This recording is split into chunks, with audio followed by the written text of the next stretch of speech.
नमस्कार दोस्तों। एक बार फिर मैं कृषि शर्मा आपसे मुखातिब बेहतर निवेश करने की चर्चा करने के लिए। हर निवेशक की बाद में तो बात करेंगे, लेकिन ज़्यादा ज़रूरी बात यह है कि जहाँ भी मैं जाता हूँ, लोगों से मिलता हूँ, तो मुझे एक बात सुनने में आती है कि हम सभी, हर व्यक्ति इस जीवन में धनी बनना चाहता है। वो कुछ भी कार्य करता हो, अंतिम लक्ष्य है अधिक से अधिक धन का निर्माण करना, वेल्थ को क्रिएट करना। लेकिन मेरे सामने एक अद्भुत पहेली है कि धन तो सभी बनाना चाहते हैं, पर जब मैं उनसे पूछता हूं कि आप इस सपने को पूरा कैसे करेंगे, तो गृह कार्य, होमवर्क नहीं होता है। एक बात बताएं, अगर आपसे घर में ये कहा जाए कि सब्जी लेके आइए, सब्जी घर में खत्म हो गई, वेजिटेबल्स लेके आइए, तो आप कौन से बाजार जाएंगे? लोहा मंडी जाएंगे, सराफा जाएंगे कि कपड़ा बाजार जाएंगे? जाहिर है कि आप यहाँ तो नहीं जाएंगे। सब्जी कहाँ मिलेगी? सब्जी बाजार में। तो पैसा कहाँ बनेगा? जहाँ पैसा बनता है। पैसा कहाँ बनता है? पैसा बनता है सौदे से, जहाँ खर्च होता है। जो भी आपकी आमदनी है वो किसी न किसी का खर्चा होता है। गौर किया होगा आपने। धन बनाने के लिए आपको उचित स्थान की आवश्यकता होती है कि आप उस स्थान में जाते हैं। कितने लोग हैं जो धन जहाँ निर्मित होता है वहाँ जाके कार्य करते हैं? वाई इक्विटीज़, जी हाँ, अब ये चर्चा करने के लिए एकत्र हुए हैं। इक्विटी में निवेश क्यों किया जाए? ये चर्चा उन लोगों के लिए नहीं है जो धनी बनना चाहते हैं, पर अगर आप धनी बनना चाहते हैं तो यही एक जगह है जहां पर घर बैठे धन बनता है। मेरा ये विश्वास है कि दुनिया में जितने भी आविष्कार हुए वो सब साइंटिफिक इन्वेंशंस थे, पर इक्विटीज़ एक कॉमर्स इन्वेंशन है, एक वाणिज्यिक आविष्कार है जहां पर आप घर बैठे धनी बन सकते हैं। Yes, equities are the key to wealth creation. ऐसा क्यों है, क्या कारण है, हम ये समझने की कोशिश करते हैं। एक बात मैं आपसे और कहूँ, गुजरे हिंदुस्तान के अंदर हमारे समाज को वर्णों में विभाजित किया था, और इस वर्ण में जो व्यक्ति व्यापार करता था, बिजनेस करता था, वो वैश्य वर्ण था। अभी अगर आप पर कैपिटा इनकम पे एक शोध हिंदुस्तान में हुआ, मैं कहीं पढ़ रहा था, मैंने ये देखा कि हिंदुस्तान में सर्वाधिक धनी व्यक्ति कौन है, तो मैंने देखा कि इसी वर्ग से आते हैं, क्योंकि वो कार्य करते हैं जहाँ धन निर्मित होता है, और वो है व्यापार। और इक्विटीज़ क्या है? ओनरशिप ऑफ बिजनेस, वो व्यापार का मालिकाना हक है। तो आइए इस इक्विटीज़ के बारे में दोस्तों समझने का प्रयास करें। ये उन्हीं के लिए है जिनका सपना है धन का निर्माण करना, वेल्थ को क्रिएट करना। दोस्तों, हम सभी लोग पैसा बचाते हैं। जब हम पैसा बचाते हैं तो क्या घर में रखते हैं? जी नहीं, उसको हम निवेश करते हैं। आप पैसा किस रूप में बचाते हैं? या तो आप पैसा बचाते हैं स्मॉल सेविंग्स में, पोस्ट ऑफिस के सेविंग्स में, डिपॉजिट्स में पैसा रखते हैं, डिवेंचर्स में रखते हैं, बॉन्ड्स में रखते हैं। आपने देखा है कि जब भी आप पैसा इन स्थानों पर रखते हैं तो पैसा जाता कहाँ है? अंत में वो पैसा व्यापारी के पास ही जाता है। आपने पैसा बैंक को दिया, पर बैंक ने किसको दिया? व्यापारी को दिया। और अगर आप इक्विटीज़ में निवेश करते हैं तो आप व्यापारी के साथी बनते हैं और व्यापार के मालिक बनते हैं। तो हमने क्या देखा? जो भी हमने बचत की, जब वो निवेशित होती है तो वो राष्ट्र की कैपिटल कहलाती है, पूंजी कहलाती है। जब भी आप व्यापार करते हैं, बिजनेस करते हैं, तो पूंजी निवेश करनी होती है। ये पूंजी दो प्रकार की होती है। व्यापारी पूंजी को घर से लगाता है, उसको इक्विटीज़ कहते हैं। व्यापारी जितना पैसा कम रह जाता है पूंजी में, उसको दूसरों से उधार लेते हैं, उसको डेट कहते हैं। ऐतिहासिक दृष्टि डालें, मेरे माता पिता ने और मेरे माता पिता के माता पिता ने व्यापारी को पैसा किस प्रकार से दिया निवेश करने के लिए? डेट में पैसा दिया। आप व्यापार कीजिए, पैसा निवेश कीजिए, आप कितना कमाते हैं हमें कोई मतलब नहीं है, हमें वक्त आने पर हमारा ब्याज दे दीजिए, बस। These are called debt investment. Traditionally Indians, most of us Indians are debt investors. तो इक्विटी में क्यों जाया जाए? इक्विटी में जाने का एकमात्र और सबसे बड़ा कारण यह है कि हिंदुस्तान में बदलाव आए हैं। क्या बदलाव आए हैं? ग्रोथ। हिंदुस्तान बहुत तेज़ी से आगे बढ़ रहा है। हिंदुस्तान में कंजप्शन, उपभोग बहुत तेज़ी से बढ़ रहा है, और जब कंजप्शन बहुत तेज़ी से बढ़ता है तो उत्पादन बढ़ता है, उत्पादन बढ़ता है तो रोज़गार बढ़ता है, रोज़गार बढ़ती है तो कमाई बढ़ती है। तो अगर आपको कमाई करनी है तो इक्विटीज़ से बेहतरीन स्थान आपके लिए नहीं है। बहुत जल्दी से इक्विटी और डेट को थोड़ा सा हम कंपेयर कर लेते हैं। इक्विटी इन्वेस्टमेंट बहुत ज़रूरी है if you want to really become rich. कैसे? देखिए, आपका जो कैपिटल है, ये कैपिटल या तो डेट बनता है या इक्विटीज़ बनती है। रिटर्न किस तरह से डेट आपको देता है? डेट का जो रिटर्न है वो इंटरेस्ट कहलाता है, जो हमेशा फिक्स्ड रहता है। व्यापारी कितना ही कमाए, ब्याज आपको उतना ही देगा जितना तय हुआ है। इक्विटीज़ का रिटर्न क्या होता है? प्रॉफिट।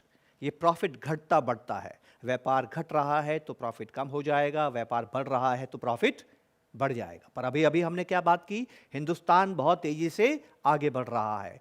हिंदुस्तान का जो सकल व्यापार है वो क्या हो रहा है? बढ़ रहा है। किसी व्यापारी को नुकसान हो सकता है, पर व्यापार एक समूह के रूप में अगर आप देखें तो वो बढ़ रहा है। रिटर्न किस तरह से मिलता है? जो रिटर्न डेट का है वो फिक्स्ड है और प्रॉफिट वेरिएबल है। टर्म, ये सबसे अद्भुत बात है और ये सबसे बड़ी उलझन भी एक इन्वेस्टर के लिए है, क्योंकि जो भी इक्विटी इन्वेस्टर्स इक्विटी में निवेश करते हैं उनके साथ एक अद्भुत अनुभव होता है। थोड़ा समझने की कोशिश कीजिएगा। और यह है टेन्योर को लेके। अभी तक हम कहाँ निवेश करते आए हैं? हम डेट में निवेश करते आए हैं। और डेट क्या होता है? कॉन्ट्रैक्चुअल होता है। इसमें दो व्यक्ति मिलते हैं, एक लैंडर है, एक बोरोवर है। जो बोरो करता है लैंडर से, उन दोनों में करार होता है कि मैं आपसे इतने वक्त के लिए धन ले रहा हूं, मैच्योरिटी के बाद में जब ये वक्त खत्म हो जाएगा मैं आपका धन आपको वापस लौटाऊंगा। इक्विटीज परपेचुअल होती है दोस्तों, कभी खत्म नहीं होती है। और यही उलझन है। जो भी व्यक्ति डेट से निकल के, डिपॉजिट से निकल के, बॉन्ड से निकल के इक्विटीज में आता है, उसको ये लगता है कि मुझे ये पैसा तो वापस मिलना चाहिए, क्योंकि वो डेट में करता आया है। डेट कॉन्ट्रैक्चुअल होते हैं, एग्रीमेंट होता है कि कितने समय के लिए पैसा दिया। ऐसा कोई एग्रीमेंट इक्विटीज़ में नहीं होता है। इक्विटी को समझिए, यह व्यापार का मालिकाना हक है। और अगर आप कॉमर्स के स्टूडेंट हैं तो आप समझते होंगे व्यापार क्या होता है? चरेवेती, चलता रहता है, शाश्वत होता है, खत्म नहीं होता है, प्रवचल होता है, ऑनगोइंग कंसर्न होता है व्यापार। इक्विटीज़ भी सदा चलती रहती है, ये समझना बहुत ज़रूरी है दोस्तों। तीसरी चीज़ देखिए, रिस्क क्या है? डेट में क्या रिस्क है? डेट में एक ही रिस्क है कि आपको रिटर्न तो फिक्स्ड मिलेगा, पर वो महंगाई को नहीं हरा पाएगा। और जितने लंबे समय तक डेट में पैसा रखेंगे उतना ये खतरा बढ़ता जाएगा। इक्विटीज में क्या रिस्क है? इक्विटीज में रिस्क है, प्रिंसिपल को रिस्क है। क्यों रिस्क है? क्योंकि हमें नहीं मालूम ये व्यापार आगे चलेगा या नहीं चलेगा। इसलिए हम एक व्यापार में निवेश नहीं करते हैं, हम कई व्यापारों में निवेश करते हैं, जिसको इक्विटी का पोर्टफोलियो का निर्माण कहते हैं। और इक्विटीज़ में खास बात यह है कि ठीक विपरीत इंटरेस्ट के या ठीक विपरीत डिपॉजिट्स के, जितना लंबा समय आप इक्विटीज़ में रहेंगे, मैं तो कहूँगा इक्विटीज़ परपेचुअल है, सदा इक्विटी में रहिए। जितने लंबे समय तक इक्विटीज़ में रहेंगे उतना उनका खतरा, जो प्रिंसिपल लॉस ऑफ प्रिंसिपल है, वो खतरा क्या होता जाएगा? कम होता चला जाएगा। इन्वेस्टमेंट ऑब्जेक्टिव्स, जो व्यक्ति डेट में निवेश करता है उसको रेगुलर इनकम चाहिए, और जो व्यक्ति इक्विटीज में निवेश करता है दोस्तों, ये व्यक्ति कौन होता है? जो धनी बनना चाहता है, अपने आगे वाले जीवन को पिछले जीवन से बेहतर बनाना चाहता है। अब सवाल ये उठता है, इस बात को हम कैसे समझें कि अगर मैं इक्विटी में निवेश करूंगा तो मैं वेल्थ क्रिएट कर पाऊंगा? इसको समझने का एक बहुत सिंपल सा तरीका है। हम पहले तो ये देखें इतिहास में क्या हुआ, और फिर हम ये देखेंगे कि भविष्य में क्या होगा। आप देखिए इतिहास में क्या हुआ। एक चार्ट मैं आपके सामने रख रहा हूँ, हिस्टोरिकल रिटर्न्स है। ये किसी एक म्यूचुअल फंड का रिटर्न नहीं है। इस ग्राफ को न किसी म्यूचुअल फंड ने बनाया है, इस ग्राफ को बनाने का काम किया है क्रिसिल ने। क्रिसिल कौन है? रेटिंग एजेंसी है जो आपके लिए काम करती है, आपको सावधान करती है और आपको सावचेत करती है कि आपको निवेश करते वक्त किन बातों का ध्यान रखना चाहिए। तो एक ये तीसरी पार्टी के द्वारा बनाया गया चार्ट है, और वो चार्ट ये कहता है कि अगर हिंदुस्तान के सारे म्यूचुअल फंड जो कि पिछले 20 साल से हिंदुस्तान में हैं, इन सभी डाइवर्सिफाइड म्यूचुअल फंड्स के अंदर अगर आपने 20 साल पहले निवेश किया होता, अगर 1,000 रुपये, तो आज आपको 50,000 रुपये से ज़्यादा उसका रिटर्न मिल रहा है, या उसकी वैल्यू इतनी ज़्यादा हो गई है।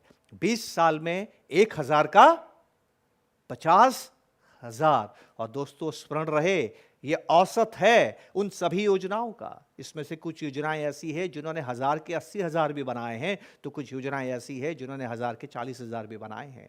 औसत कितना है? 50,000। ये रिटर्न, इस तरह का धन निर्माण इक्विटीज आपके लिए करती हैं। सवाल ये है, तो गुजरे कल की बात है, आने वाले कल में क्या होगा? आइए आने वाले कल को समझने की कोशिश करते हैं।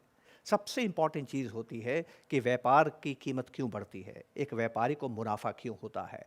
व्यापारी को मुनाफा इसलिए होता है कि हमारे देश के अंदर विकास हो रहा है, हम सबकी आमदनी बढ़ रही है, हम सबके खर्चे बढ़ रहे हैं, हम सबकी ज़रूरतें बढ़ रही है, और इन ज़रूरतों को पूरा करने के लिए एक अद्भुत बात और हुई है। हिंदुस्तान की जो युवा हैं वो उधार लेके भी खर्च करने लगे हैं, जिसको आप EMI कहते हैं। EMI क्या होती है? इक्विटेड मंथली इंस्टॉलमेंट। इसका मतलब ये होता है कि जो भविष्य में आप पैसा कमाएंगे वो तो बाद में कमाएंगे, खर्च आपने क्या किया?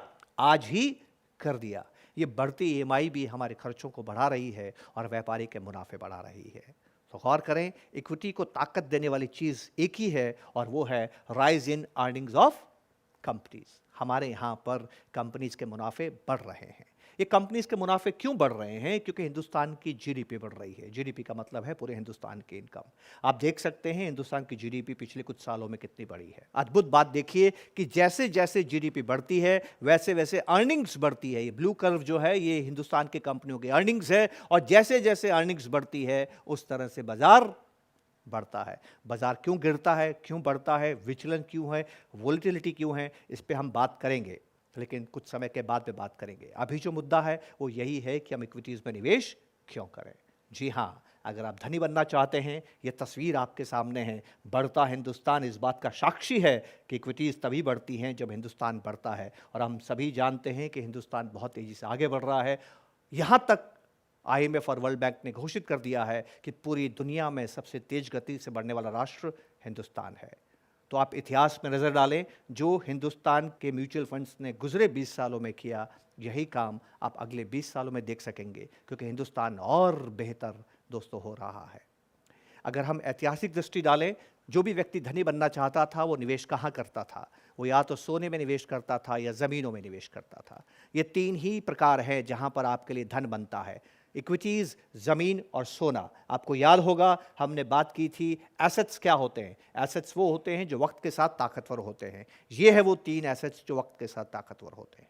पर अगर आप विभिन्न पैमानों पर अगर आप देखें कि किसके अंदर कितनी रिस्क है, किस में कितना कन्वीनियंस है, किस में कितना रिटर्न है, किस में महंगाई को हराने की ताकत है, किस में तरलता है, किस में छोटे छोटे आप निवेश कर सकते हैं, किसके अंदर टैक्स एडवांटेजेस हैं, किसके अंदर ईज ऑफ सेलिंग है, आसानी से आप बेच सकते हैं, कहाँ पर आपको प्रोफेशनल एडवाइस मिलती है, इन तमाम मुद्दों के ऊपर अगर गौर करेंगे तो आप पाएंगे कि इक्विटी हर लिहाज से सोने के मुकाबले और ज़मीन के मुकाबले एक बेहतर विकल्प है दोस्तों।